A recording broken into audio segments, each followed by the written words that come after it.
Hey, all you gamblers, sports addicts, and overall degenerates. You're listening to the Angry Degenerate Podcast, your one-stop shop for sports hot takes and primo gambling picks.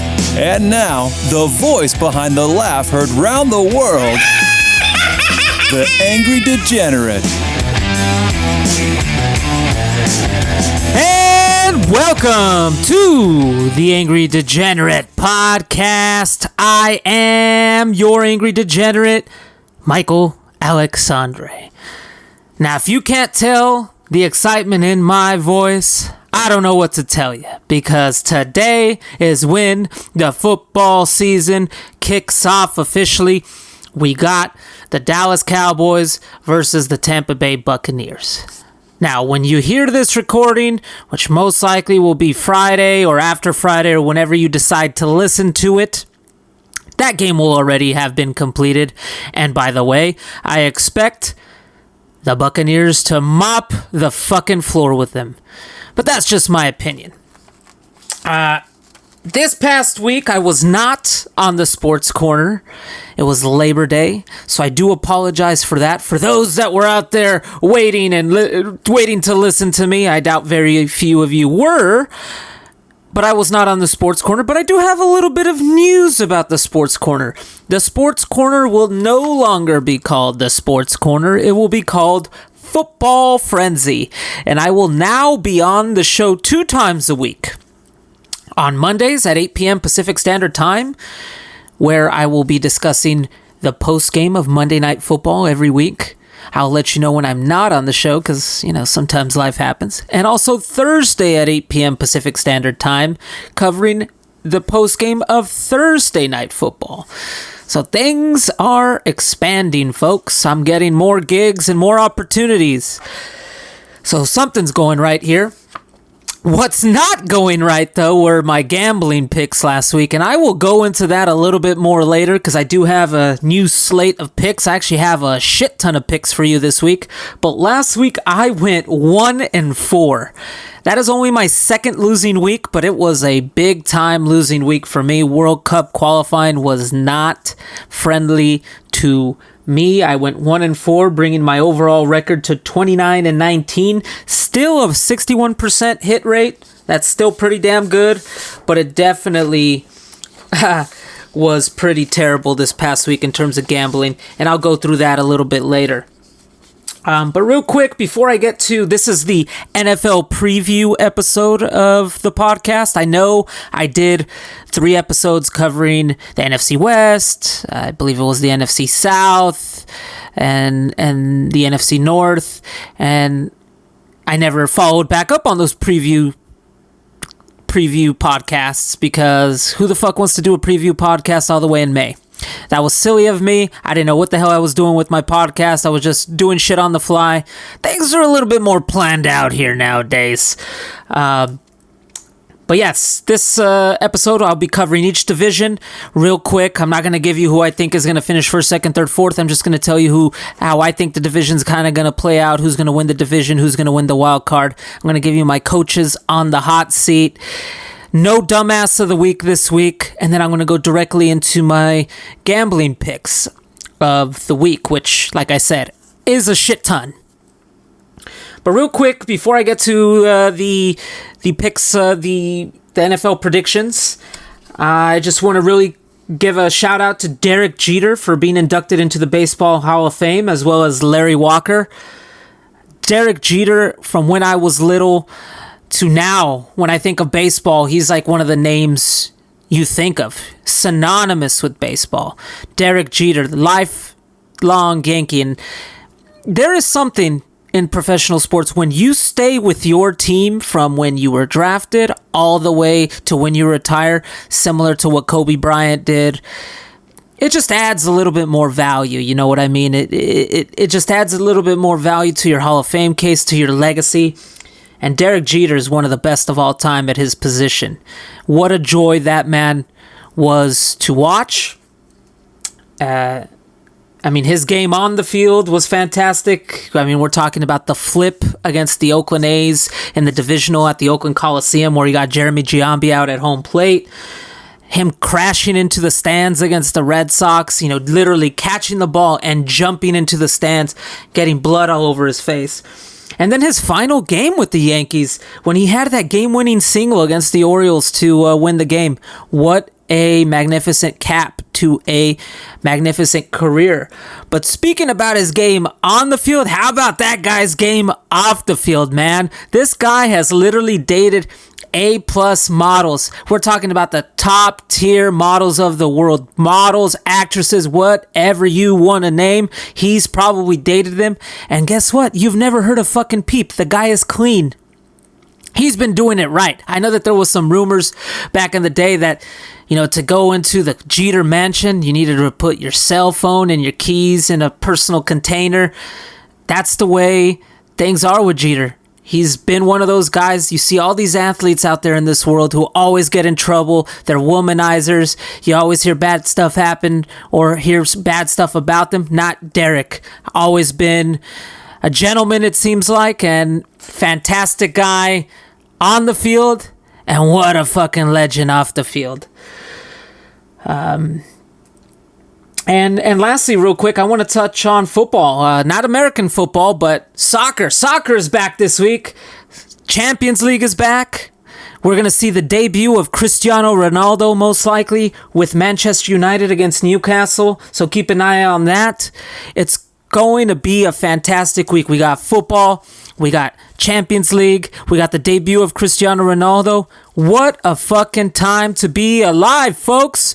So without further ado, let's go to my NFL predictions for the year. Let's kick it off with the NFC West. And some of these predictions, some of my ideologies and thoughts have changed since I did my preview pods earlier in the summer. For example, in the NFC West, I think I originally had the 49ers winning the division. I've had some time to think about it, and I definitely think the Rams are going to win the division in part because they have a much better QB than Jared Goff. Addition by subtraction, folks. Matthew Stafford is way better than Jared Goff. The defense was already top 3 last year. They didn't have any significant losses except their defensive coordinator, which I'll get to in a second. They lost Brandon Staley to the Chargers. He's now their head coach. Raheem Morris is the new defensive coordinator. And the weird thing about that is his defenses were pretty terrible in Atlanta. He was the guy calling plays, or maybe Dan Quinn, he was calling plays on behalf of Dan Quinn, not quite sure. But the weird thing about this scenario is that Raheem Morris is a cover 3 guy. He learned his defensive schemes in Tampa, the Tampa 3. And apparently, he's been told, or what I've been told is that, or what I have read, is that McVay has told him that he needs to run the same system that Staley ran.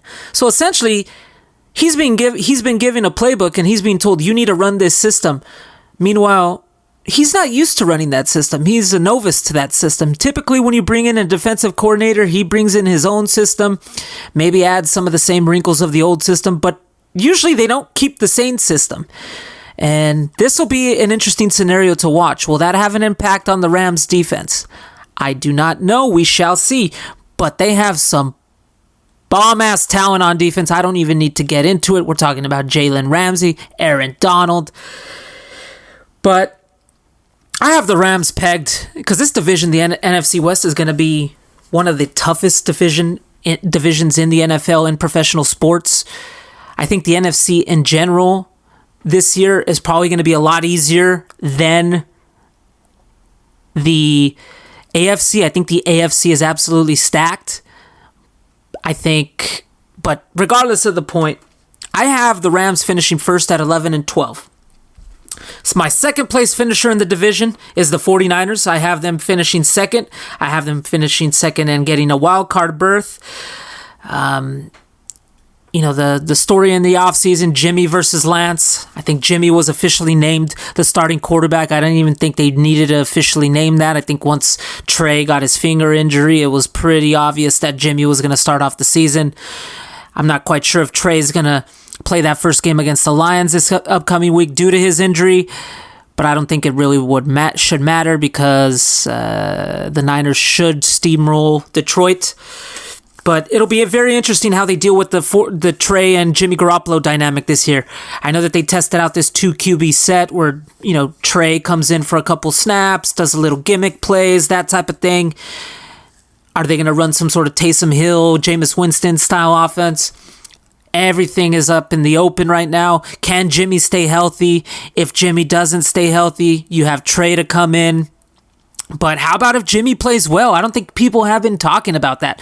People forget that 2019 season, Jimmy Garoppolo had 27 touchdown passes. Yes, he did have 13 interceptions, but he had a couple big moments in that season that makes you think, like, if this guy can have a similar season like he did in 2019, are the 49ers okay just starting him the entire year? And if he has that type of season, I think so. I mean, he had that game against New Orleans. He had that game against Seattle to clinch the division. He's always dominated the Rams. And if Jimmy can have that type of season, will Trey even play? Meaning, will Trey even be a starter? But as we know with Jimmy, he's bound to get injured. But the other caveat here is 49er fans are going to be inching to have Trey play more and more as the season goes on, especially if Jimmy struggles. The first time Jimmy struggles or throws a pick, you are going to see the boo birds. So let's see how he reacts. I think suffice to say, whether you agree or not, the 49ers quarterback situation this year is a whole heck of a lot better than it was last year, because whether you have Trey starting and Jimmy as his backup, or Jimmy starting and having a capable backup in Trey, that is a shit ton better scenario than it was last year when Jimmy went down and then all they had was Nick Mullins. Nick freaking Mullins. And then, of course, you saw the disintegration of the 49ers and finishing as a 6-10 team. Now, the 49ers' success is going to be entirely dependent on health, and you might say, well, isn't that everybody's measure of success? True, but considering that the 49ers have a pretty talented defensive line, depth-wise and just talent-wise, and offensively, I mean, you look at on the offensive side of the ball, Raheem Mostert, they drafted this guy out of Ohio State, Trey Sermon. They have wide receivers, Deebo Samuel, Brandon Ayuk, George Kittle's still there. I mean, and then Kyle Shanahan's calling plays. That offense is going to put up some points this year, but can they stay healthy? That has always been the major question mark with the 49ers. If they can stay healthy, they will finish number 2 in the division. I think they'll be roughly slightly under the Rams, maybe 10 to 11 wins with the wild card spot.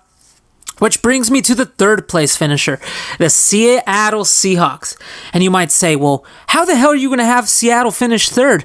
They have always notoriously, they have made the playoffs in every year that Russell Wilson has been quarterback. They have not had a losing season, and I don't expect them to have a losing season this year. I know that offseason stuff with Pete Carroll and Russell Wilson happened, where Russell Wilson is not very happy because he's not getting the support and the help that he thinks he deserves. But come on, Russell needs to relax a bit. Pete Carroll went out there this offseason along with their GM, John Snyder, and they solidified the offensive line. They got, Hudson in there, and I believe they got Gabe Jackson in there. So they did their part to solidify the offensive line, which has always been one of the complaints of Russell Wilson because he's running for his life. But I just think their defense doesn't stack up, and it hasn't stacked up for years.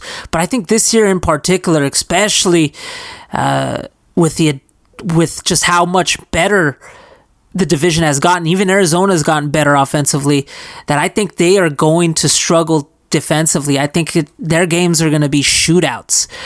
And then it brings up the question of when the going gets tough, what's going to happen there in Seattle? Because I think those lingering feelings that Russell has with Pete Carroll, I think they are going to last. I think they're going to be there all season. And if they start losing some games, will the real Pete Carroll or Russell Wilson please stand up? We're going to see what's going to happen. But at the end of the day, Seattle's still talented. I mean, look at their wide receivers, Metcalf and Lockett. Is there a better 1-2 punch in the league than those two guys? Then they added a tight end and Jared Everett from the LA Rams. He's always been kind of underrated, just because McVay always likes to sparingly use their tight ends. Really weird.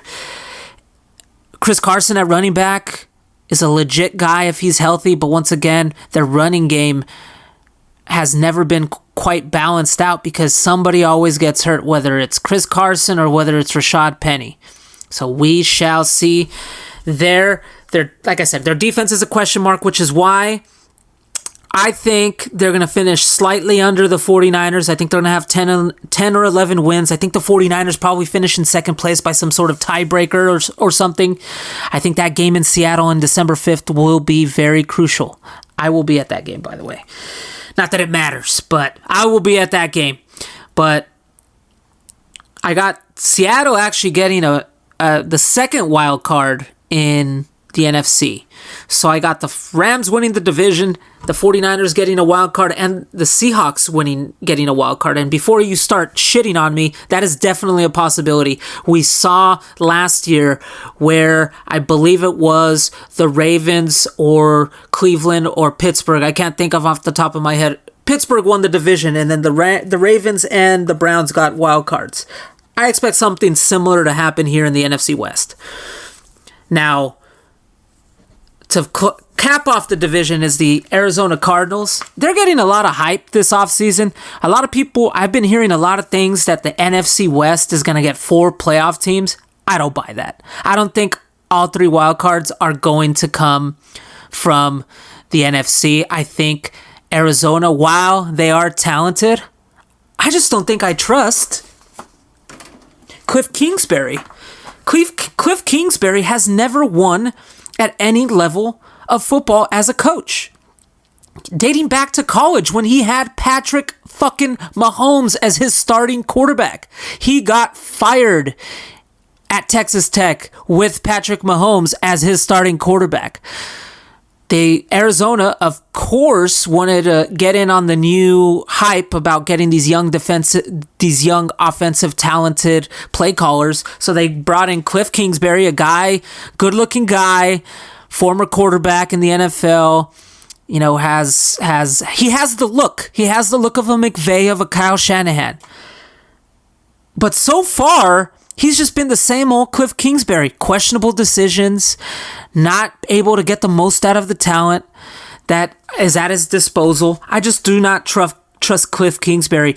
And in the NFL, a head coach, you are the CEO of the team. It's not like Major League Baseball where now you have general managers essentially telling you what to do with spreadsheets. The head coach means a lot. Like, a head coach can define whether you are a good team or you're not, or you're a playoff team or you're not.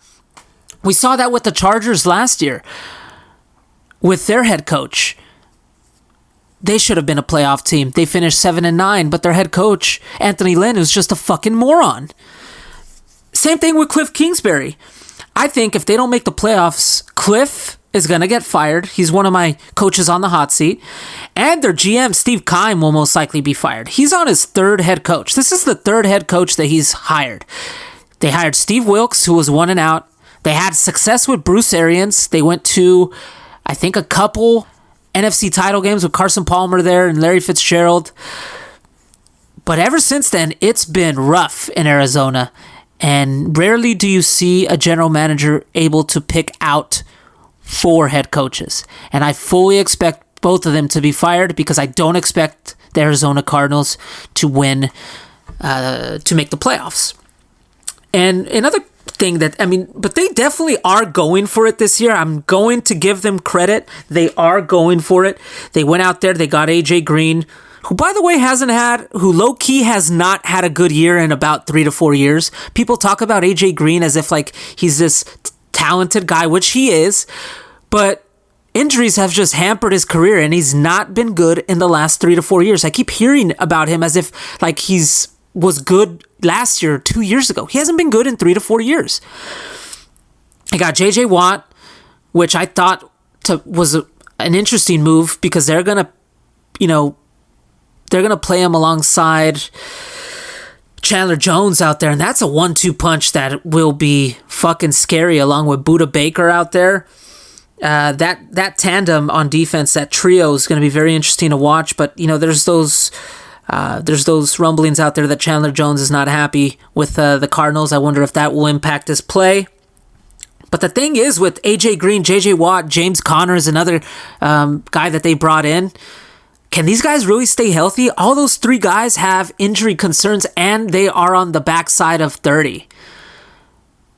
Now, I get it. Chase Edmonds was kind of named the starting running back. Probably the right choice. Younger guy. But James Conner, it's going to be kind of a 1-2 punch.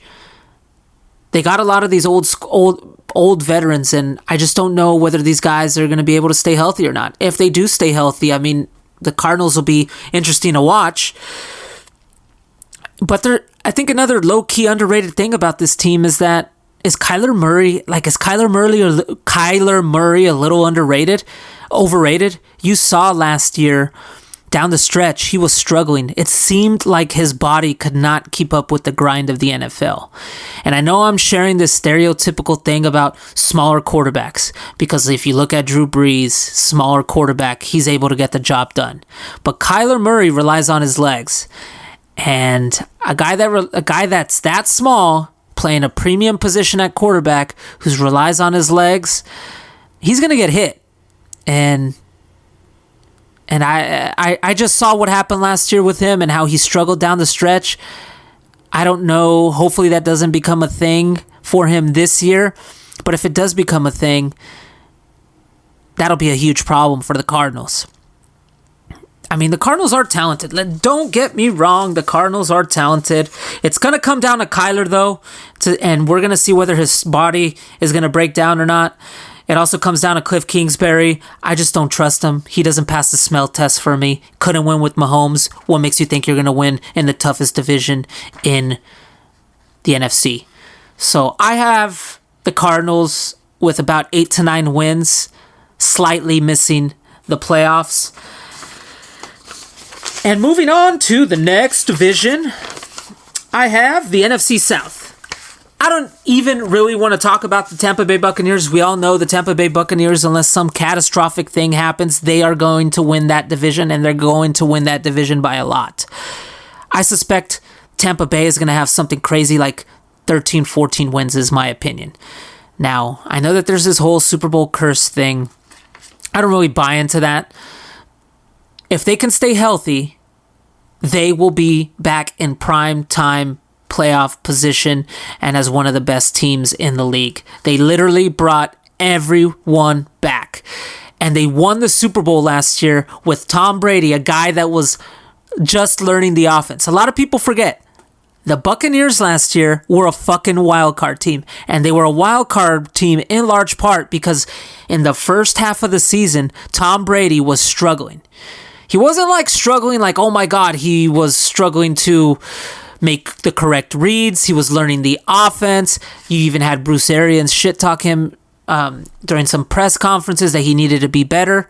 But as the second half of the season rolled along and Tom Brady got more comfortable in the offense, they started humming and they started winning. Now, it wasn't quite enough to overcome the Saints in the division, but as you saw in the playoffs in the postseason, they won when it mattered. They won the Super Bowl against a team in Kansas City that everyone and their mom had winning the Super Bowl.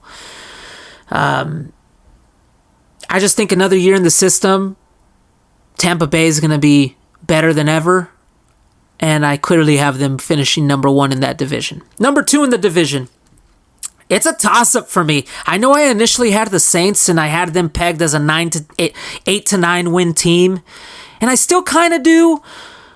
But a lot of things have happened in this offseason that is making me question whether they're going to get to that 8 to 9 win mark. Well, first of all, they're not even playing at home right now. And they might not play at home for the first quarter of the season. So they might miss 2 home games playing in Jacksonville. Their first home game is going to be against Green Bay in Jacksonville. It initially was going to be in the Superdome. And I've been to the Superdome. That place clearly gives you a home field advantage just with the noise and their rabid fans. It's going to be very hard. I mean, that's going to be crucial games they're going to miss away from home that might have an effect of whether they finish in second or finish in third fighting against the Panthers. Jameis won the job. He beat out Taysom Hill. Really no shocker to me. He's the more pure pocket passer. He got that LASIK eye surgery. We all know he can throw touchdowns. We also know that he can throw interceptions. I'm hoping that under Sean Payton, those interceptions come down. But the problem is, who the fuck is he going to throw to? Literally, their number one wide receiver is an undrafted dude named Marquez Callaway. They also have Traquan Smith as well. They still have Alvin Kamara at running back, but they lost Jared Cook at tight end. He went to San Diego. They have this guy Troutman is their tight end who they've been hyping up out of camp, but we really don't know what he's going to be. So Michael Thomas is out till week 7. He's a little bit pissed at the organization. So this whole Michael Thomas thing has kind of put a damper over the New Orleans Saints offseason, because he pretty much came out and said that the Saints were at fault for his late surgery, which is having him be out till week 7. And Michael Thomas is one of the best wide receivers in the damn game, and sure as hell would have helped Jameis Winston in his first year as a starting quarterback with New Orleans. So now they're throwing at nobody. He's throwing at nobody. It's not like he has Mike Evans or Chris Godwin out there. He's throwing at Marquez Callaway. Who? Who dey? So with that being said, I still have them at 9-8, 8-9. No playoffs for me. The only team I got making the playoffs in this division is Tampa Bay. Moving on to the Panthers real quick. I've kind of come around on the Panthers a little bit. I think I initially had them as like a 6-7 win team.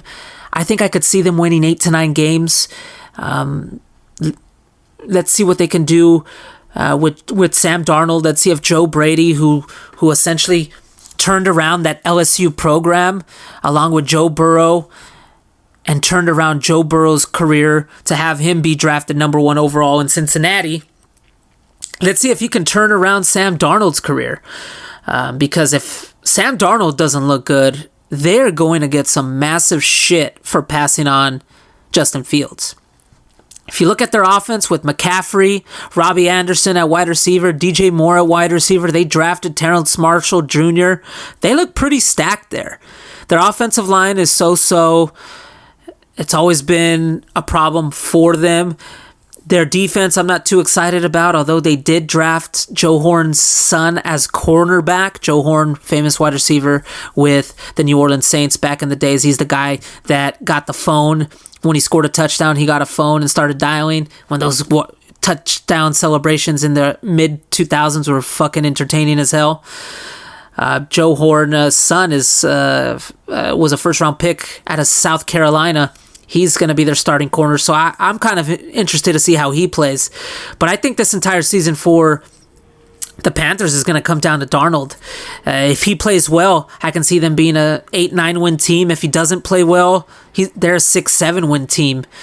And if they're a 8-9 win team, they'll be challenging New Orleans there for the second position. But it's all going to come down to Darnold. He's a turnover machine. Hopefully Joe Brady works his magic with Darnold. He sure as hell did not work his magic with Teddy Bridgewater, which is why they got rid of the bum. Lastly, Atlanta. I have them finishing last in the division. It's just a team that's kind of meh. They're a meh team to me. They got rid of Julio Jones. They did get a new head coach in Arthur Smith, which, by the way, I think is very interesting. Arthur Smith, his dad is the founder and CEO of FedEx.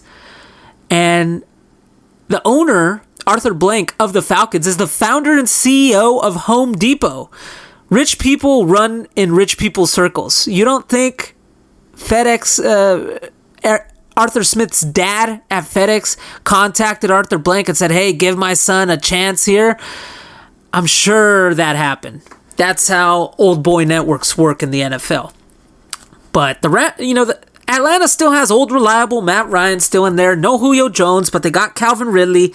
They added Kyle Pitts, who, by the way, is being talked about as some sort of future Hall of Famer. I mean, I did draft him in one of my fantasy drafts, but I fall on the side of let's see it before I believe it. Their running back room's a little bit of an issue. They kind of have journeyman Mike Davis will be their starting running back. He filled in for McCaffrey last year and played pretty damn well, but towards the end of the year, he started tailing off because he's never carried a full load in his career, and he's a journeyman guy. He's 30 plus. A big problem in Atlanta is their defense. They brought in Dean Pease, famous defensive coordinator with the Ravens and also Tennessee. On paper, unless Dean schemes it up, it seems like they're going to be pretty terrible yet again. Atlanta's notorious for not being known to generate a pass rush, and it doesn't seem like they added any significant pass rushers in the offseason. So like I said, unless they scheme it up, it's really going to be a lot of Matt Ryan once again trying to air it out to Ridley and Kyle Pitts. And Atlanta, nobody's really talking about them. I think they're going to put up some entertaining games, but it just seems like they're like halfway rebuilding, not fully rebuilding, because if they were fully rebuilding, I think they would have also gotten rid of Matt Ryan and tried to, take him away. But at the end of the day, this is an NFL QB run league. And Matt Ryan, like I said, is old reliable. If you want a guy to play, a guy that could put up 25, 26, 27, 28 touchdowns a year and not miss a game, that's Matt Ryan. He also doesn't move well in the pocket, so that offensive line needs to be working to perfection to ensure that Matt Ryan has a perfect pocket to throw these balls to Calvin Ridley. So with that being said, I just don't think they have enough juice. Offense will be fun to watch, though. I have them pegged as a 6-7 win team. This division, the NFC South, is going to be pretty pedestrian to watch. Moving on to the NFC North. I clearly, once again, pretty easy division to predict the division winner. Green Bay is going to be one of the best teams in the NFL. Nothing tells me that they're not going to be. They brought back the band. Aaron Rodgers is back. I know there was a lot of drama in the offseason with Aaron. Some of it was brought on by him. Some of them was brought on by a lack of respect that Aaron thinks the front office is giving him. And I kind of agree with him. I mean, if you're Aaron Rodgers and you're a guy that just won an MVP, has won multiple MVPs, has won a Super Bowl for your franchise, and you're kind of not even allowing him to give his input on personnel decisions, I'm not saying give him a final say, but hey, let the guy in the room and let him say, hey, I want to bring in this guy because I have a good relationship with him and I think he can add a lot of value to the team. Mark Murphy and Brian Gutekunst, they kind of just poo-pooed him and were doing their own thing. Well, Aaron got his wish in a sense. They're bringing back Randall Cobb. Randall Cobb is back, familiar phrase. They still have Devontae Adams, who's one, if not the best wide receiver in the game. Robert Tonyan, a tight end, still there. They have Aaron Jones and A.J. Dillon at running back. That offense is fucking stacked. One big news of note is Aaron is not going to have his all-pro starting left tackle, David Bakhtiari, for 7 weeks. He's out with the torn ACL. He's on the PUP list. It will be interesting to see how that goes for the first 7 weeks without him. The defense didn't lose much, and they were pretty legit last year. I think Green Bay just honestly ran into a buzzsaw named Tom Brady in the NFC title game. And a lot of people forget, Green Bay should have probably won that game. They were a terrible decision away by the head coach from winning that game. They should have went for it on 4th down and not kicked the field goal because, as we know, when you give Tom Brady time, he's going to drive down the field, and that's exactly what happened. But suffice to say, this Green Bay Packers team did not lose much this offseason. In fact, the entire offseason stuff, why Green Bay was in the offseason was being talked about is, just a lot of drama between Aaron and the lack of respect he saw from the front office, which I'm in the Aaron Rodgers camp on that front. Because you look at a guy like Tom Brady, I understand he's won 6, 7 Super Bowls, whatever the fuck he has won at this point. So he has deserved the respect to kind of choose and kind of pick his team. Bill didn't allow him to do that, which is why he fucking booked it and went to Tampa Bay. And guess what? He got to pick his team. I think Aaron deserves that respect because Aaron Rodgers is going to go down as being probably a top 5 quarterback of all time. Moving on. Well, I think I have Green Bay pegged as kind of like a 12-13 win team, and they're going to easily run away with this division. And then I think second place is going to be a battle between the Vikings and Bears. I think it's going to come down to 2 crucial factors. How many games does Andy Dalton play and how many games does Justin Fields play? If Justin Fields plays more than half of the season, I have the Bears as a 9-10 win team and probably getting the final wild card in the NFC. Now, if Ryan Pace and Matt Nagy continue to play this stupid game and have Andy Dalton, who has regressed. He has not gotten better, folks. Andy Dalton has not gotten better from his Cincinnati days. He's gotten worse. So if they have him as that starting quarterback behind that terrible offensive line, for fuck's sake, they brought back Jason Peters. He was retired. He's 39 years old. They signed him 2 weeks ago. He's the starting blindside for Andy Dalton. That is a recipe for disaster. You need a mobile quarterback in there. And Justin Fields, they need to stop playing this fucking game. They need to just put in Justin Fields and get it over with. Rip the Band-Aid off. I know you promised Andy Dalton the starting gig, but this is the NFL. This is the big boys club. Andy Dalton is not a starting quarterback in the NFL anymore, folks. Give the ball to Justin Fields. Let it ride. So, with that being said, with that caveat in place, the Bears and their defense is still legit. They're not as great as they probably should be, because Vic Fangio ain't calling the plays anymore, but they still have Khalil Mack. They still have Roquan Smith. They still have a pretty talented defensive team there. Hicks. I'll say their defense has kind of underwhelmed considering the names that they have there. But if you look at their offense is literally one decent to good quarterback away from being pretty fucking legit. Allen Robinson is there. David Montgomery is very underrated at running back is there. Cole Kmet, he's a sleeper at tight end this year for you fantasy folks. I just think if you have a terrible offensive line like the Bears do, you need to have some mobility there in the pocket, and I think it's a recipe for disaster if you have Andy Dalton start more than a couple games for you. And I don't think that's going to be possible because I know Chicago fans, the Boo Birds will be out. And I personally see Justin Fields starting fairly quickly. And if that does happen, I see the Bears kind of being a 9-10 win team and kind of sneaking there into the postseason kind of like they did last year. But Justin Fields, if he plays, he's miles better than the quarterback that they had last year, and he's miles better than Andy Dalton. Moving on to the Vikings. Vikings are always a tough team to predict because they are solid offensively. And which Vikings team will stand up is the question I have out there. Because they are talented offensively. They have Cook, Thielen, Jefferson. Say what you want about Kirk Cousins. He's a guy that can put up 30-plus touchdowns every year, and that's kind of what he's been doing the last couple years. Now, the problem I have with Kirk Cousins is, and I'm not going to turn this into a political podcast, the guy's not vaccinated. And say what you want about vaccinated and unvaccinated, they already had a problem this offseason. He had to isolate himself this offseason because he came into close contact with somebody that was tested positive for COVID-19. If some shit like that happens during the season and he has to miss a game, they're fucked.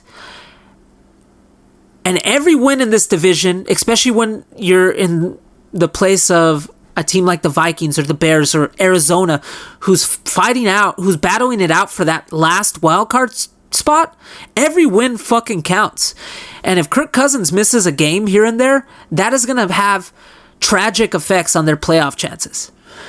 Another problem that the Vikings have been having is their defense has been absolutely pitiful. I remember when the Vikings, it used to be the reverse. The Vikings used to have an amazing defense, and they used to have a shit quarterback like Case Keenum leading them. And what's funny about all this is Mike Zimmer is their head coach. He's supposed to be a defensive guru.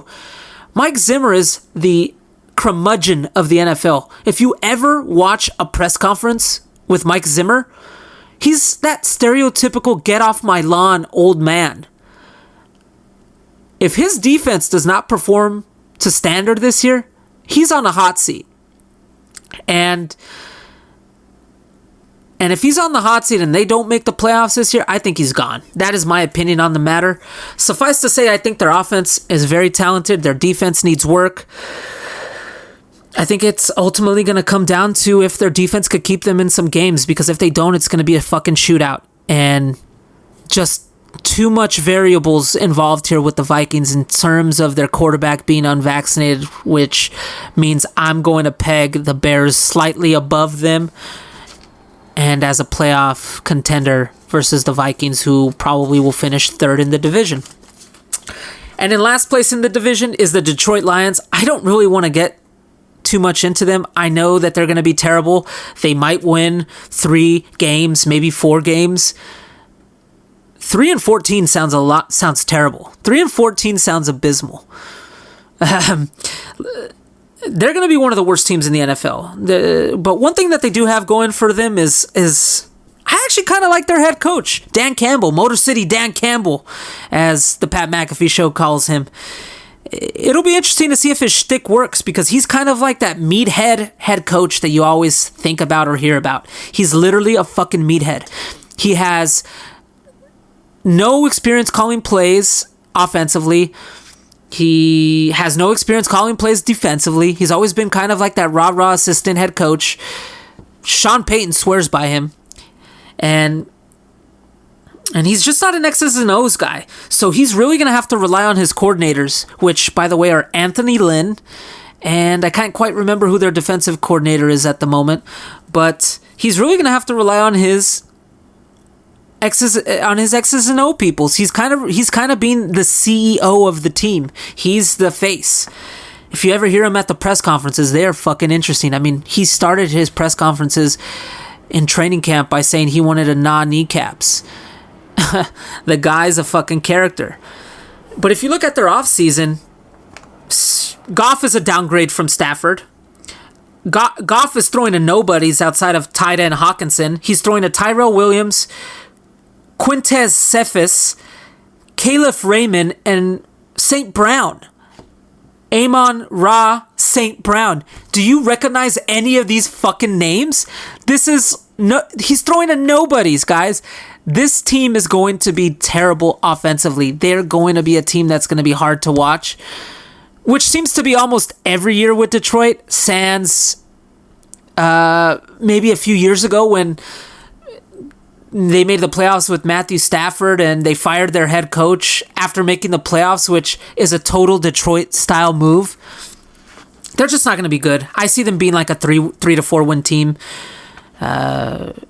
And it's going to get worse before it gets better with Lions fans. And it just kind of sucks that they're going to be playing the NFC West gauntlet. They're going to be playing all those teams in the NFC West, which means they're going to probably go 0-4. This team is destined to be a 3 to 4 win team.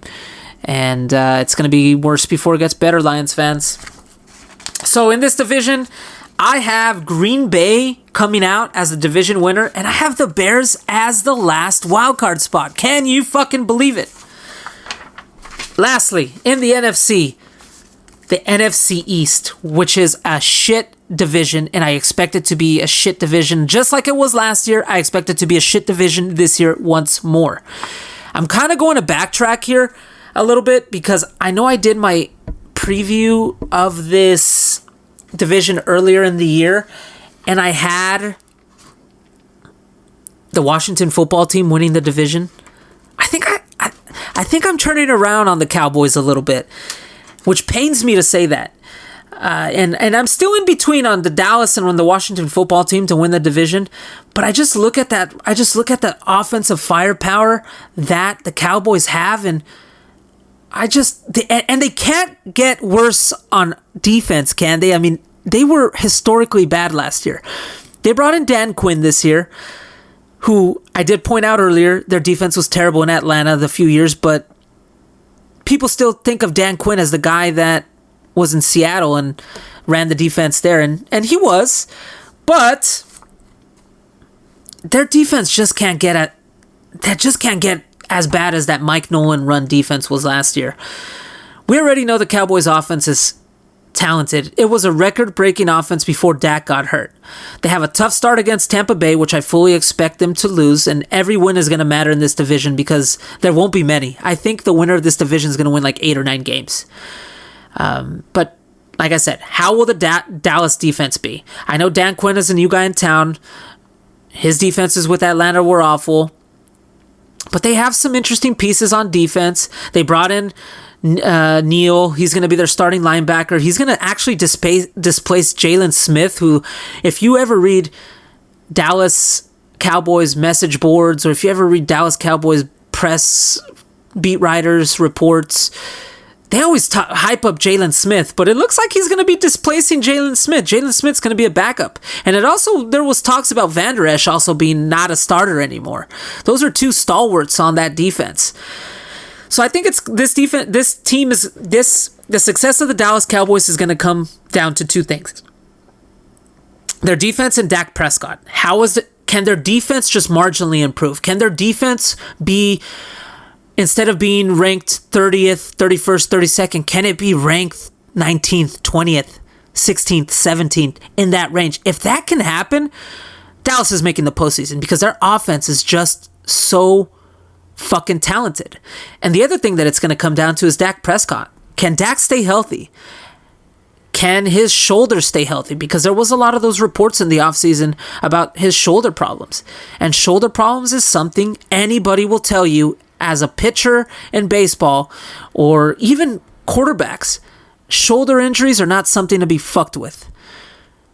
And if Dak can stay healthy and that offense will be fine, now it's just about their defense being average or even slightly below average, but just not terrible, and they should be in the postseason. They should be a fun team to watch with the points that they put on the board. I got Dallas winning the division. I might be wrong here. I might be wrong on all of this, but I have them winning the division. And second, I have the Washington football team. And by the way, if you finish anywhere but first in this division, you're not making the postseason. I'm just flat out going to say that. But covering the Washington football team this year, looking at them, they got Fitzmagic taking over at the QB carousel. That was there last year. I mean, last year they had Haskins starting at one point. He was released. Then they had Allen starting at one point. He got hurt. Then they had Alex Smith start, and he kind of was really terrible, but the defense played so well that he was something like 5-1, 6-1 down the stretch. But then he got hurt, and then they had Taylor Heineke come in and start the playoff game against the Tampa Bay Buccaneers, and he actually looked pretty decent. He looked like a guy that could play in this league, a guy that was mobile, a guy that can make plays. And they actually played Tampa Bay really tough in that game. I specifically remember that. And, you know, the Washington football team is coming off a year where they had Alex Smith and that whole story along with his leg, and Ron Rivera had cancer. That was a big storyline. I mean, Ron Rivera, in between practices and games, was getting cancer treatments. How fucking crazy is that? Their defense is probably going to be a top 3 defense. They're fucking legit, led by Chase Young. And I expect them to be fantastic again. They actually got better on offense because they brought in Fitzmagic, who is going to be much better on offense than as a quarterback than whatever they had there last year. And then they brought in Curtis Samuel, which not many people probably watched Carolina Panthers football last year, but the guy was like a Swiss Army knife playing, running. He was a running back. He was a wide receiver. He averaged, he had about 1,000 all-purpose yards just playing both of those positions as kind of like a utility role. They still got McLaurin at wide receiver and Gibson at running back. Plus they added Adam Humphries as kind of like that little white slot wide receiver, third guy in the pecking order. So I think their offense will be very interesting, but it's going to really come down to their QB play. Which Fitzmagic is going to show up? Is it the guy that's never been in the playoffs ever in his entire career, or is it the guy that kind of was warming up in the bullpen last year because Tua was terrible and, performed admirably and performed like he could still fucking play in this league? So which fucking Fitzmagic is going to stand up? If a decent Fitzmagic stands up, you can see them probably be a playoff team. But the odds are, for me, is based off of his track record, that as the weeks go on and in the season, he's going to kind of regress back to being the turnover machine that we're all accustomed to seeing with Fitzmagic. I have them pegged as kind of like an 8-9 win team and probably will lose the division on some sort of tiebreaker with the Cowboys. Moving on to the New York Football Giants real quick, because I think they're going to be pretty god-awful. Not god-awful, but I just don't trust their quarterback. And when you don't trust a quarterback, especially a young quarterback like that, it's going to be a recipe for disaster. I also don't really trust their head coach in Joe Judge. He kind of runs his team kind of like a Patriot-style operation. But guess what? You can't fucking run your team like the Patriots if you don't have the winning pedigree like the Patriots. Joe Judge hasn't won a goddamn thing in this league, so he can't be running his team or his practices like he's some fucking dictator. Bill Belichick can get away with that, but Joe Judge cannot. And that's what's been happening this offseason with them, is a lot of news coming out is that, some retirements, people not happy with the way he's structuring his practices, because, like I said, you just can't run and treat your players like that if you're not a fucking winning guy. You saw what happened with Josh McDaniels in Denver. He kind of did the same thing. Matt Patricia in Detroit. All these guys that come from the Belichick tree try to run their shit like Belichick, but they ain't Belichick. They're not winners. You have to win first, then bring that mentality there. They're doing it backwards. But suffice to say, I don't trust their quarterback. Daniel Jones, I think, is pathetic. I think by next year, he probably will not be the starting quarterback with the Giants, and they might actually be looking for a quarterback. I think their offensive line is terrible, so you have a terrible quarterback and a terrible offensive line. That's a recipe for disaster. Now, I will give them credit where credit is due. They did go out there this offseason and spend some money. They got Adoree Jackson on defense. He's going to be lining up there at cornerback. They brought in Kenny Golladay at wide receiver. Their wide receiver core is healthy, and it looks pretty daunting. Golladay, Slayton, Sterling, plus you have Ingram at tight end, who always usually disappoints, but on a good day, he's a damn good tight end. They also brought in Kyle Rudolph from Minnesota as an insurance for Ingram. Their defense is led by Leonard Williams up front and James Bradbury at cornerback, who's going to line up again. Opposite side to Adoree Jackson. You still have Jabril Peppers there at safety. So their defense is going to be pretty damn good. Like I said, I think their problem is going to be their quarterback. I don't think their quarterback has happy feet. He had too many turnovers. Their offensive line is terrible. Just a recipe for disaster there. I predict the GM, David Gettleman, will probably get fired at the end of the year because Jones will be his downfall. He drafted Jones. He's probably going to go out with Jones. And like I said, I also don't really trust Joe Judge. I think he's not long for this NFL world as a head coach. I think once Gettleman gets fired, they'll bring in a new GM, and the new GM will evaluate whether this guy can hack it in the NFL. I have the Giants pegged as kind of like a 7 to 8 win team, maybe a 6-win team, but I think just purely on talent wise, 7 to 8 wins for them.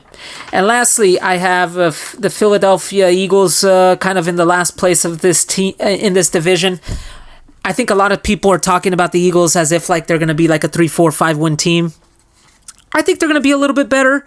I think they're going to be kind of there with the Giants, maybe 7, 8 wins if they get lucky, 6 on the low end.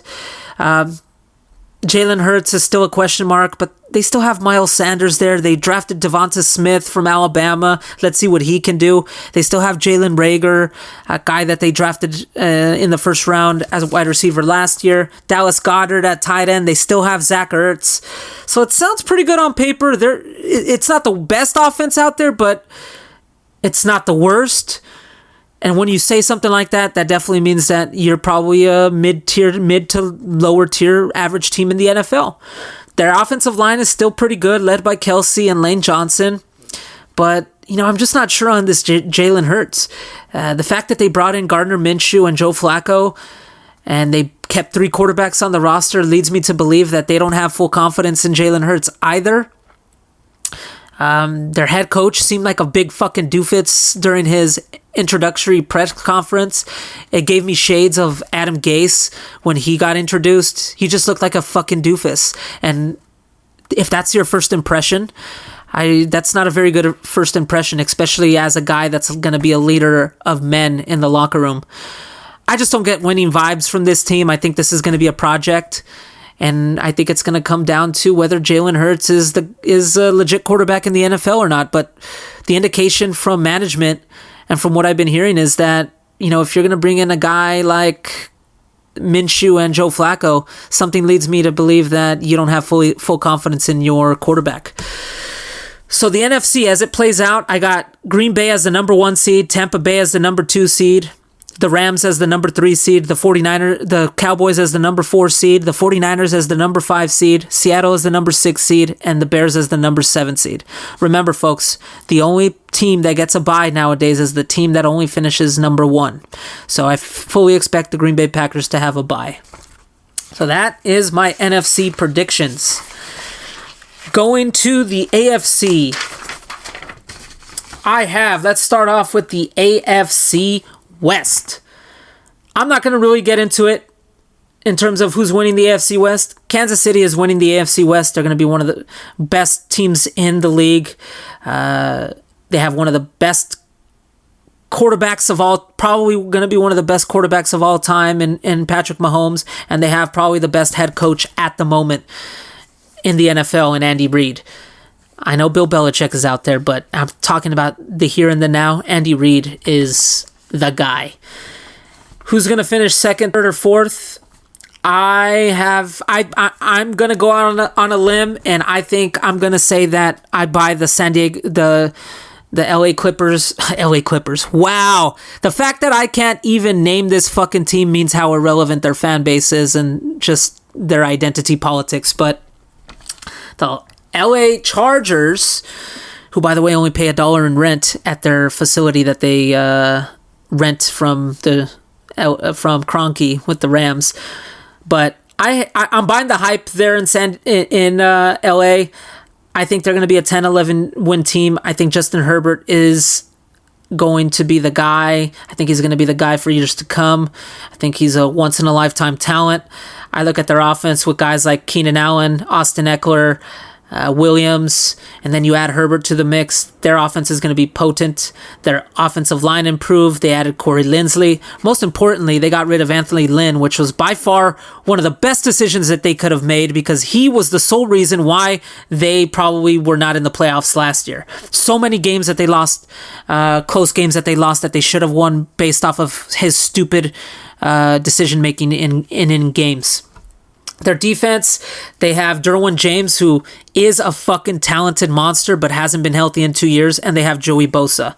The 2 big questions I have, maybe even 3 with them, is health. Can their defense stay healthy?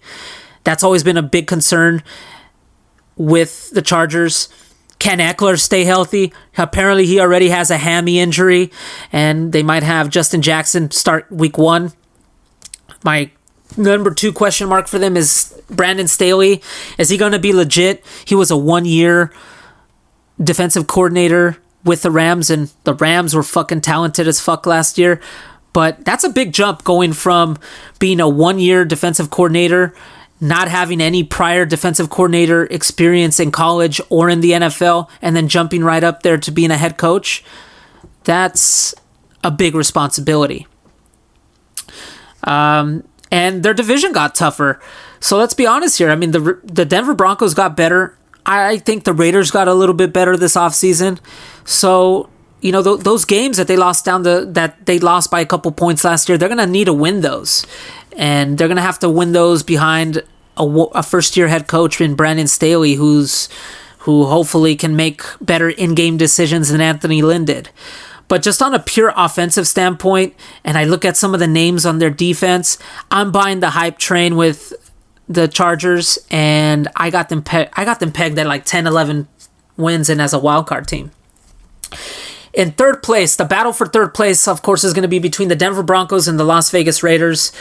We kind of know the story with the Broncos here. They're stacked defensively and offensively. They got Judy, Sutton, Fant, Hamler, Tim Patrick, Javonte Williams at running back, who's kind of taking some steam away from Melvin Gordon. It looks like it's going to be a two-headed monster there.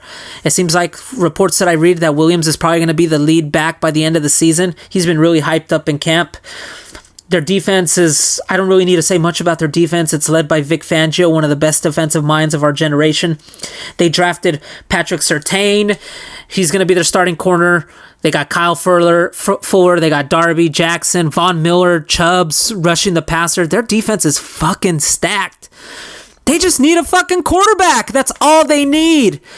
And guess what their answer to their starting quarterback is? Teddy fucking Bridgewater, who couldn't hack it with the Carolina Panthers last year, who, by the way, had a pretty talented offensive roster themselves, but he couldn't hack it. I just questioned that decision to name him the starting quarterback. I do understand it. General George Patton, who is their new general manager, is the guy that brought in Teddy Bridgewater via trade. He did not draft Drew Lock, so they went with him.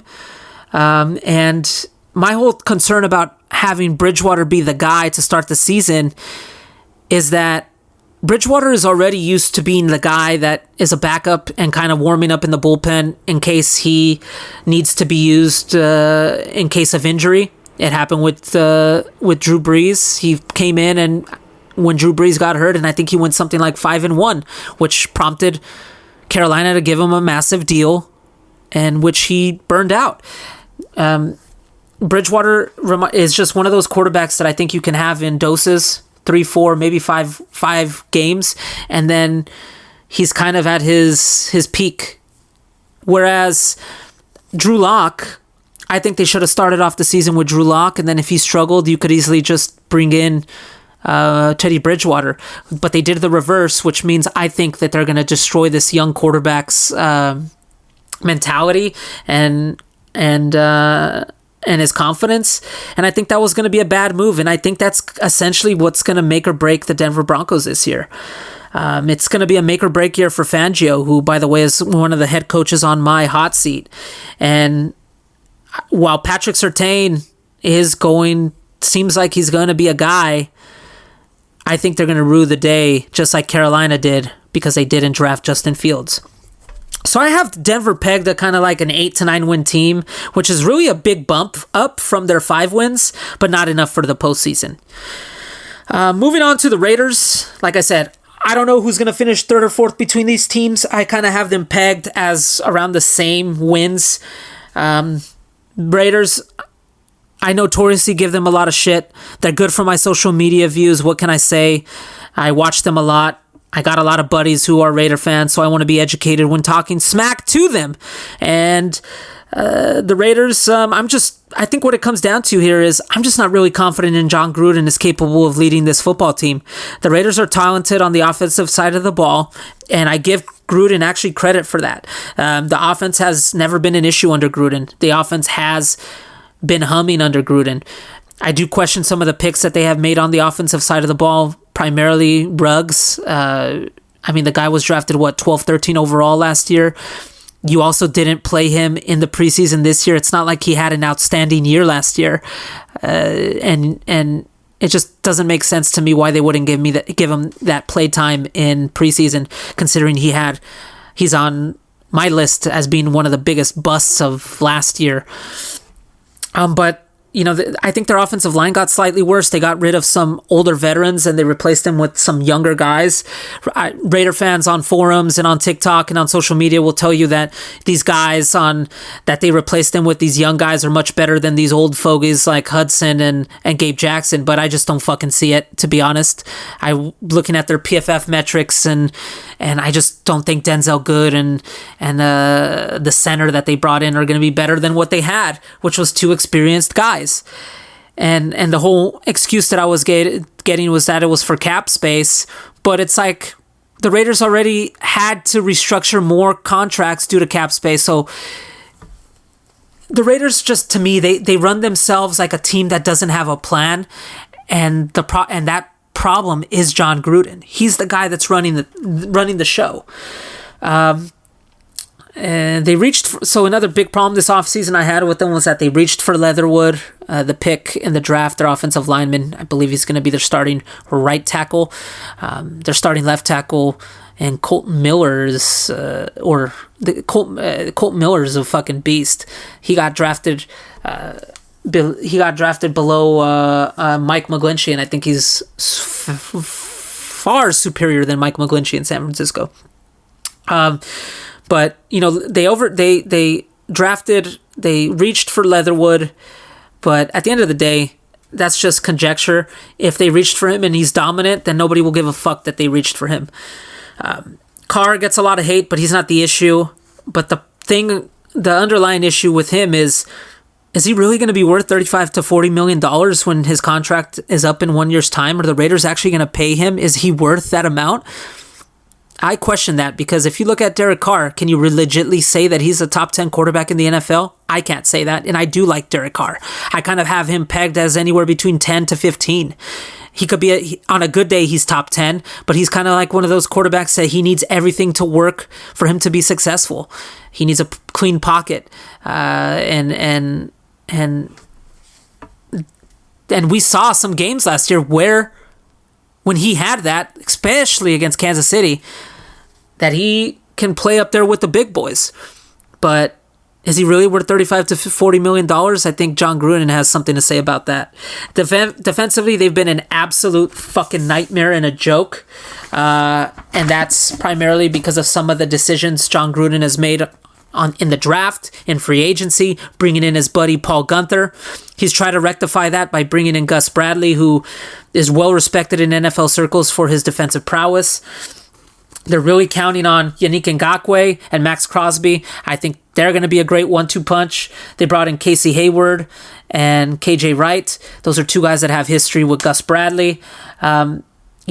My one thing with KJ Wright, it's kind of weird that he was still hanging out there in free agency. It just seems really weird to me that a guy with that type of pedigree was hanging out there in free agency. Like, is there something low-key wrong that we haven't heard about? Why did so many teams pass on him when, so many teams always need a guy like KJ Wright? Just keep an eye on that. That just seems a little bit odd to me. When I look at the Raiders defense on paper, I see some names and I see a DC and Gus Bradley, and I think they can and should be better than the previous Raider defenses under Guenther. Mayock came out and said the other day that they should be a playoff team. Problem is that they have one of the tougher schedules out there, and the division got better. I think they probably will be better this year. Their record may not indicate it. They might, if they actually win 9 games, their record will indicate that they are better. Because under John Gruden, they haven't proved record-wise every single year. But I just think if they had another guy in there besides John Gruden, that they would already have been far more advanced in their rebuilding. I see the Raiders as kind of like a sneaky 8 to 9 win team with higher upside than the Broncos, with the potential to get to 10 wins, but their schedule is tough, especially early on. I mean, you're looking at they're starting the season against teams like Pittsburgh, Miami, Baltimore, Kansas City. It's pretty tough sledding. I don't think they'll make the postseason this year, but I think they'll be fun to watch. So next year they'll go into year 5 of John Gruden with no playoffs. Something has to fucking give at some point. I don't know what's going. I don't, like I said, I don't expect Mark Davis to fire him and eat up that money. But if you go into year 5 of rebuilding and you haven't even sniffed the playoffs, that's a major red flag and a major concern. And I fully expect if the Raiders don't make the playoffs this year that Mike Mayock will be gone and he'll be the fall guy. And then we'll see what happens with the Raiders in the offseason under Gruden's tutelage. Quickly, I want to touch on the AFC South. AFC South's kind of really tough to predict. I have the Colts winning the division, barely over the Titans, and I've kind of gotten back and forth with this, and my main factor of choosing the Colts is simply because of their defense. I think their defense is going to be stacked, and as we know with Tennessee, despite the fact that they're led by a defensive guy and Mike Vrabel, they have never performed well on defense under Vrabel. So I got the Colts winning the South. I may regret that decision. Like I said, I think their defense is top-notch. They got a better at quarterback, whether you like it or not. If Carson Wentz is healthy, they'll be a playoff team. They were a playoff team with Noodle Arm Rivers behind that awesome defense led by DeForest Buckner, which I still can't fucking believe the 49ers traded him. I think Tennessee will be a wildcard team because their offense is led by Tannehill, Jones, Brown, and Derrick Henry. That's fucking lethal. If you tell me a better four than that in the NFL, I find it hard to believe. Their defense has always been blah, which is interesting because, like I said, Vrabel is a defensive guy. They added Bud Dupree to help the pass rush, so that'll help. He kind of replaced Clowney there. But like I said, I just don't think they have enough defensively to beat the Colts in the division. Colts got better at QB, and if Carson Wentz can stay healthy, I think that'll be the difference for me. The rest of the division is just a fucking complete dumpster fire. I think Houston will be the worst team in the league. I think they'll probably win anywhere between 1 to 3 games, 3 if they're lucky. If I had to guess, I would trend lower than that. Let's start off by talking about Tyrod Taylor as their quarterback. Remember him? He seems to be the guy that gets replaced everywhere he goes. He got replaced by Allen in Buffalo. He got replaced by Baker in Cleveland. He got replaced by Herbert in San Diego. In fact, I don't even think he got a chance to start the first game because he got accidentally punctured by the team doctor and missed the game. Herbert came out, lit it up, and he never saw another play the rest of the season. So the guy has just constantly had bad luck, but now it looks like he's going to be in there as the starting quarterback for the dysfunctional Houston Texans. I mean, you look at their running back room, they got a lot of, these names. Lindsey, David Johnson, Mark Ingram, Rex Burkhead. But just, it's guys who were never the guy in their team or guys that were kind of cast-offs and they just signed on. Just their wide receiver room is Brandon Cooks, Anthony Miller. They just recently signed Danny Amendola. I just don't know what they're doing there in Houston. They still have Watson on the team, despite the fact that he's creating a distraction. He's listed as the third quarterback. Is he going to be around the team? Is he even going to dress?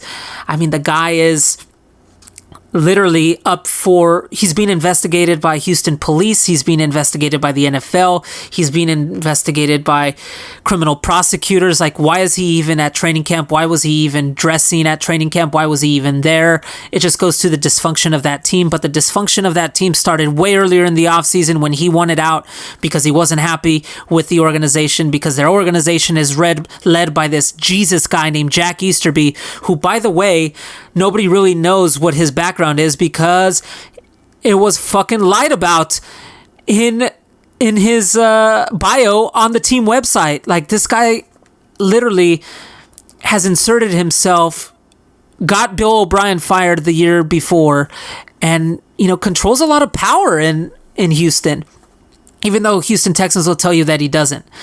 They got a GM who comes from the Belichick tree, is trying to run Houston kind of like, the Patriots down south, but he just, once again, doesn't have the juice that Belichick has.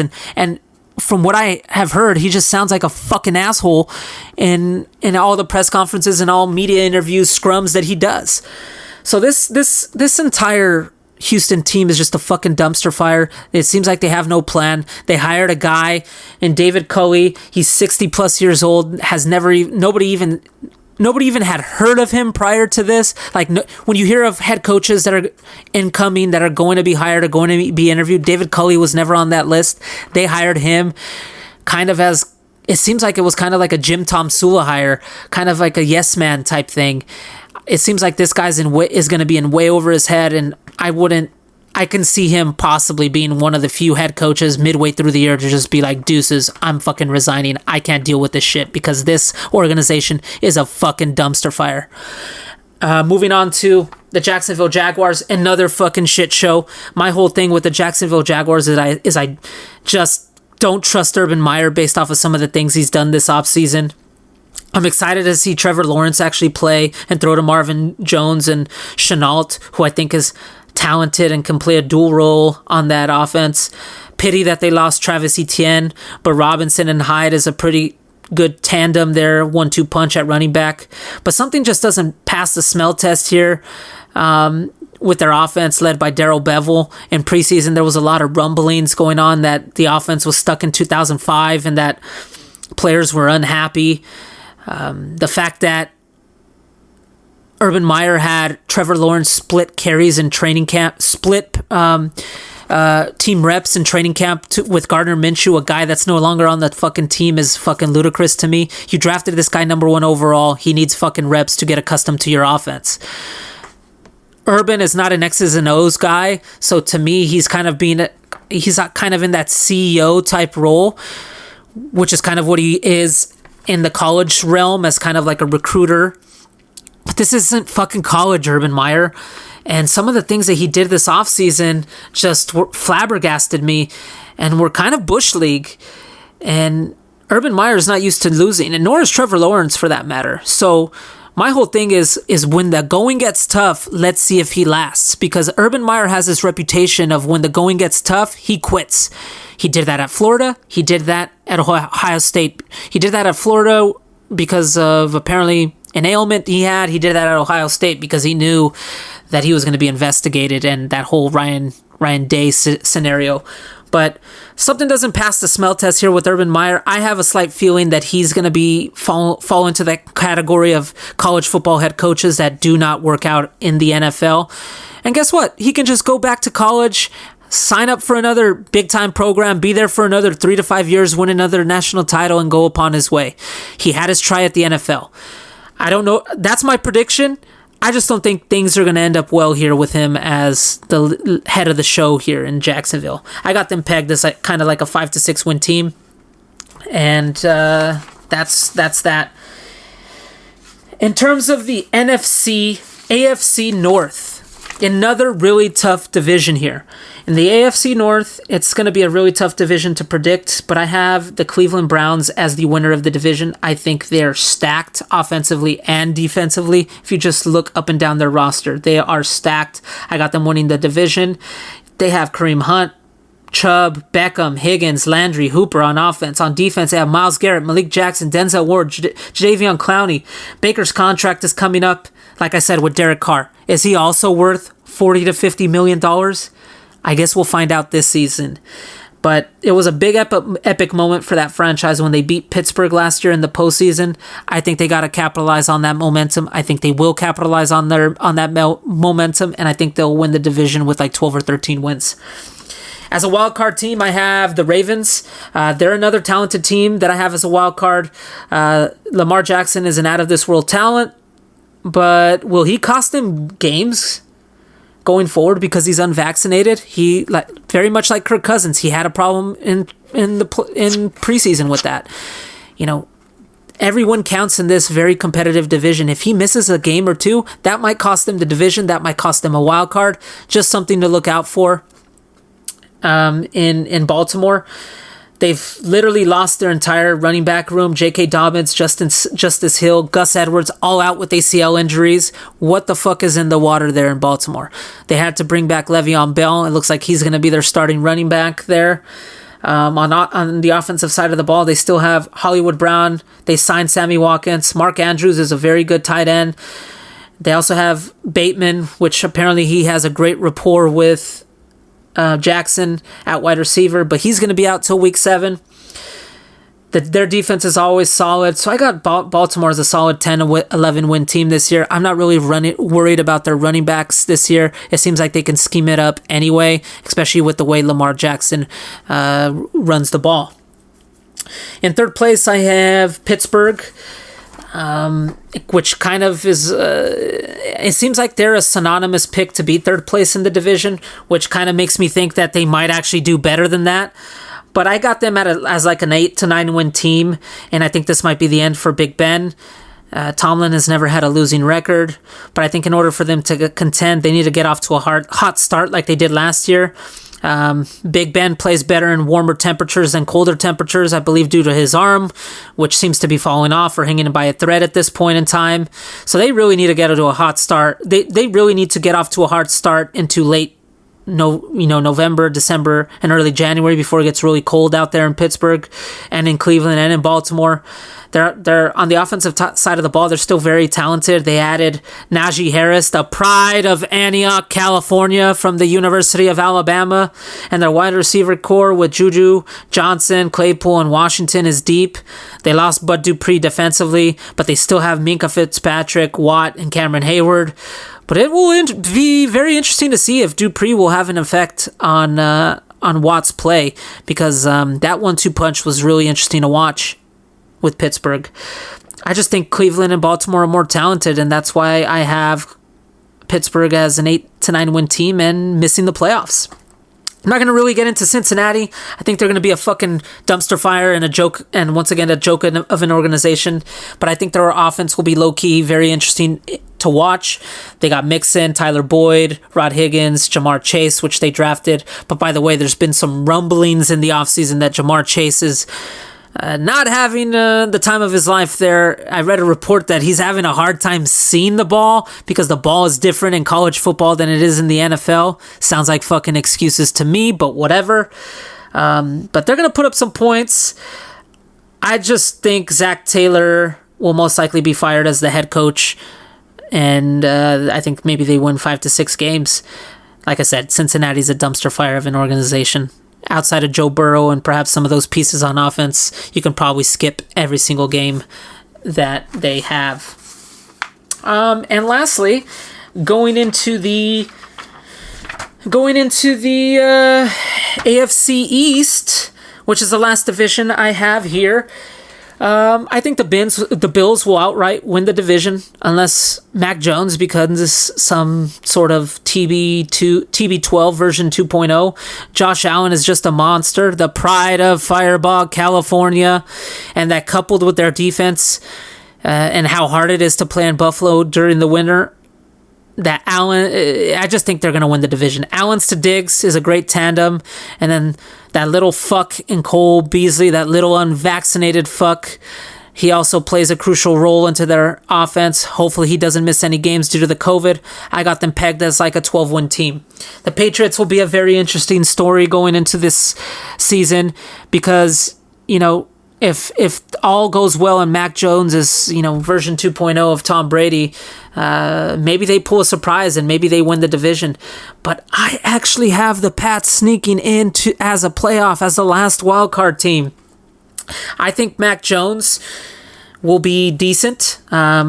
I think they got very lucky to draft him with the number 15 pick, because if they didn't draft him with the number 15 pick, they would be stuck with Cam Newton. And as we've seen with Cam Newton, he is a noodle arm, and I don't think he can hack it in the NFL anymore. It couldn't have been a better situation for Mac, considering, Nick Saban and Bill Belichick are buds, and I'm sure Bill, got the goods on him got the goods on Mac from Nick Saban. But let's just see how he plays in real games. He looked very impressive in preseason. I think I saw some report that he was the highest ranked quarterback in preseason history in terms of QB rating, in terms of PFF rating. It was some crazy stat. But the reason why I think the Pats are just going to be better than they were last year, obviously Mac Jones, they spent a lot of money this offseason to improve their offense. They went 7-9 last year, and their offense was pitiful. They had Cam Newton as their quarterback, and they finished 7-9. For a lot of teams, 7-9 is a fucking good year. For the Patriots, 7-9 was a dumpster fire, and Bill Belichick worked his fucking magic. But This year they added some pieces. They got Damian Harris in there, who apparently in NFL circles is being talked about as a guy that is going to do damage this year at running back. They brought in Hunter Henry. They brought in Jonnu Smith as kind of that 1-2 tandem at tight end. They brought in Nelson Aguilar. They have Kendrick Bourne. Jacoby Myers, I think, is going to be better this year. They do not have a bad offense. Defensively, they're going to miss Gilmore until week 7, but you know how Bill is with their defense. Their defense is never a problem. And I don't think for one second that Belichick doesn't know that this is one of his last opportunities to stick it to the NFL and to Tom Brady. So I think he's going to go all out this season. And that's why he went all out and spent all that money. Win now is the mentality, and I think they'll sneak in as the last wild card in this one. And they'll sneak in the last wild card because I think Tua Tagovailoa is just not that good. I don't think he's that good. I think he's the problem there in the Dolphins, and which obviously is the truth, because it seems like there were rumblings that they were looking to get Deshaun Watson just recently as a couple 1 to 2 weeks ago. I think they're going to rue the day that they didn't draft Herbert. He's always going to even if he's like an average level quarterback, and maybe even if he lasts in this league for a long time. As a mid-tier quarterback, he's always going to be compared to Herbert. And I think they made a big mistake by not drafting Herbert. Those two will always be connected, and that absolutely hurts Tua. It's a pretty big joke that Fitzmagic was always being warmed up in the bullpen every time Tua started. Coaching staff clearly doesn't have confidence in him. The owner clearly doesn't have confidence in him. They signed Jacoby Brissett as the backup. Will we see him play at some point this year? Will he be warming up in the bullpen? Time will tell. Dolphins didn't make the playoffs last year as a 10-win team. They keep stockpiling picks from trades, but when will enough be enough? When will they finally make the playoffs? When will they finally have a postseason win? When will they finally have a quarterback since Dan Marino? Will it be this year? Will Tua impress? The odds are against him at the moment, but who knows? Maybe he impresses everybody, and maybe you're just laughing at me at the end of the season, because I just don't see. I think he's going to be an albatross, and I think he's going to be the main reason why the Dolphins don't make the playoffs. So I see them slightly under the Patriots as kind of like a 9-win team, slight regression. Lastly, I have the Jets here. I think they're going to be pretty bad. Just because they're bad, it doesn't mean that they're not going in the right direction. I definitely look at their coaching staff led by Robert Saleh and one of the LaFleur kids at running back, at offensive coordinator. And I just think that a success for them this year is if Zach Wilson plays well and shows them something. Because in New York, they're starved for a quarterback. And the Jets are in full rebuild mode, obviously, because they had a fucking idiot and Adam Gase in there that completely ruined their franchise. So this entire rebuilding phase might take a few years. You might not see them in playoff contention until year 3. I expect them to be kind of like a 3-win team-ish. So going over my playoff teams for the AFC, I have Kansas City as the number 1 seed with the bye, Cleveland as the number 2 seed, Buffalo as the number 3 seed, Indianapolis as the number 4 seed, Baltimore as the number 5 seed, the Los Angeles Chargers as the number 6 seed, and the New England Patriots as the number 7 seed. I think the one big miss here that I might be haunted by at the end of the year from these predictions is I don't have the Titans in the postseason. So it's either going to be the Titans or Indianapolis to win that division, and whoever doesn't win that division, in my opinion, will not make the postseason. I think most people have the Titans in the playoffs simply because of their offense, but we shall see. Real quickly, coaches on the hot seat. I have Vic Fangio on the hot seat. I think pretty much he's done if they do not make the playoffs in Denver. New regime in there. General George Patton, he did not hire Fangio, so if they don't make the postseason, I think he's gone. Zach Taylor, same thing. They've been pretty pitiful the 2 years under him. They haven't looked like they've been improving. I fully don't think they'll make the postseason, but I just think that he's one of those guys that Cincinnati tried to make kind of like a Cliff Kingsbury type hire with a young offensive-minded guy, and it just didn't pan out. I fully expect him to be fired as well. Cliff Kingsbury, just like I alluded to, I have zero confidence in him. I think the Arizona Cardinals could possibly be a playoff team if that idiot was not leading the team, but because he is, I think he will be fired again. He will be fired at the end of the year along with their GM. Mike Zimmer, I think he'll be fired as Minnesota head coach if they don't make the playoffs. He kind of just has that curmudgeon mentality, that kind of Tom Coughlin, Bill Belichick mentality. But the problem is that when you're a defensive guy and your defense stinks, that means you're the problem. And I fully expect them to fire him if they don't make the postseason. Some guys that I don't think will get fired, but slight possibility that they will get fired. Dave Culley in Houston. I don't think he'll get fired. I think he might resign because I think Houston is a shit show of an organization. And he probably at 60 plus years old, first head coaching job, was probably going to say, fuck it, I don't need this shit. Nagy in Chicago, if they don't make the postseason, I have them pegged to make the postseason, but certainly they might not. I think there's an outside chance he might get fired. He has made the postseason in 2 out of the 3 years that he's been there. So that's why I'm kind of giving him a mulligan. Mike McCarthy, if in with the Cowboys, if he doesn't make the postseason, I fully expect. Well, I don't fully expect, but just because Jerry Jones kind of is loyal to his head coaches. I mean, look at what he did with Jason Garrett. He was past his prime there for a few years. Same thing with Wade Phillips. He kind of hangs on to these head coaches, these retreads, and Mike McCarthy just does nothing for me.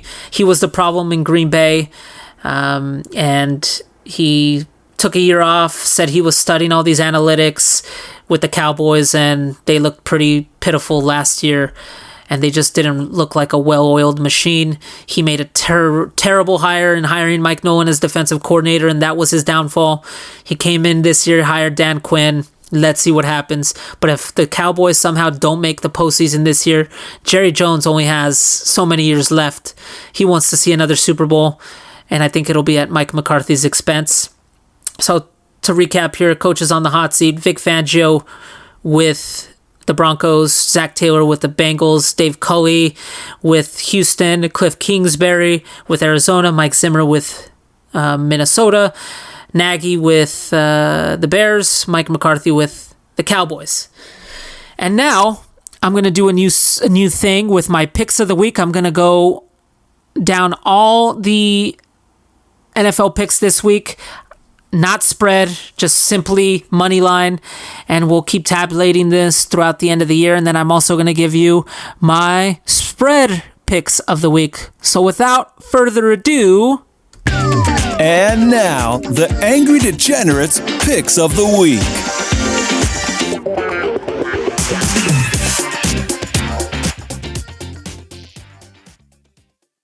Alrighty, so real quickly, because I have spent way too much time on this podcast here, I'm just going to go through the games real quick. I got the Bucks beating the Cowboys, the Colts beating Seattle, the Jags beating Houston, Atlanta beating Philadelphia, the Washington football team beating the Chargers, Buffalo Bills beating Pittsburgh, San Diego beating Detroit, Minnesota beating Cincinnati, Carolina beating the Jets, Tennessee beating Arizona, Kansas City beating Cleveland, New England beating Miami, Denver beating the New York Football Giants, Green Bay beating New Orleans, the Los Angeles Rams beating Chicago, and the Baltimore Ravens beating the Las Vegas Raiders. And for my spread picks of the week, as I mentioned, I was 1-4 last week, bringing my overall record to 29-19. Still a 61% hit rate. Some of the misses last week, I had Austria to defeat Israel at plus 120. Austria lost 5-2. Big miss on that one. I had Clemson at -3 against Georgia at -105. Clemson lost and couldn't fucking score a damn thing. I had Greece to beat Kosovo at plus 125. Greece tied Kosovo and then went on to beat Sweden the following week. How the fuck does that work? Whatever.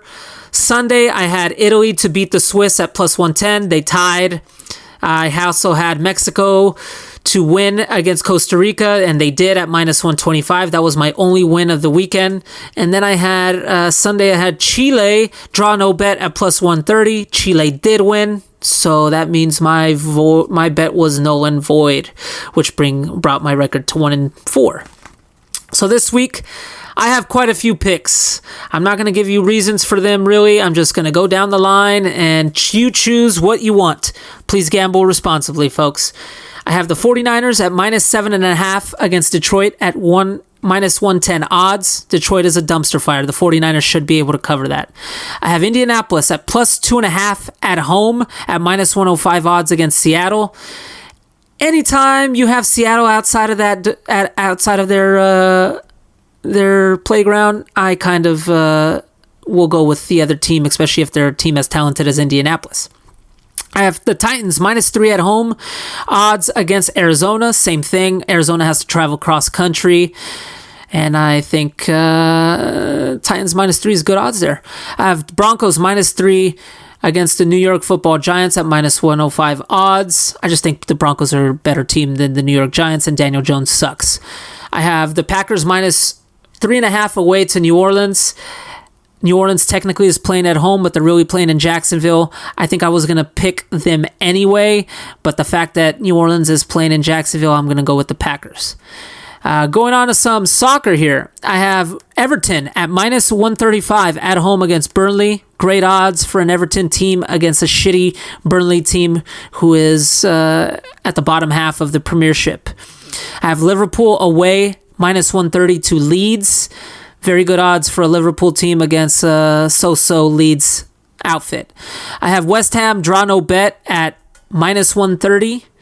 I have Tottenham minus 105 away to Crystal Palace. I have Atletico Madrid away plus 100 against a bottom tier Espanyol team in La Liga. I have, going to the Portuguese league, I have Braga minus 105 away to Paços de Ferreira. And then lastly, I have 2 college football picks. I have the University, the U, Miami at home against Appalachian State at minus 9. They're playing at home. It's their homecoming game. They need to show up, especially considering they got smacked by Alabama. I got them beating a mid-major team in Appalachian State, minus 9. Lastly, I have Michigan playing at home, minus 7 to beat Washington. Washington lost against Montana, an FCS team last year, and Michigan's playing at the Big House. I think that is enough. I'm not going to repeat this just because there was a lot of them and this podcast went a little bit long. I'm going to end the show here. Thank you so much all for listening. I am going to be a guest host on the Football Frenzy every Monday and Thursday. If you like the podcast, be a friend, tell a friend. I really appreciate it. I'm getting a lot of traction on TikTok and on social media. My viewership ratings are also kind of going a little higher now on my podcast. Hopefully it goes up even higher now that my socials is starting to break out a little bit more.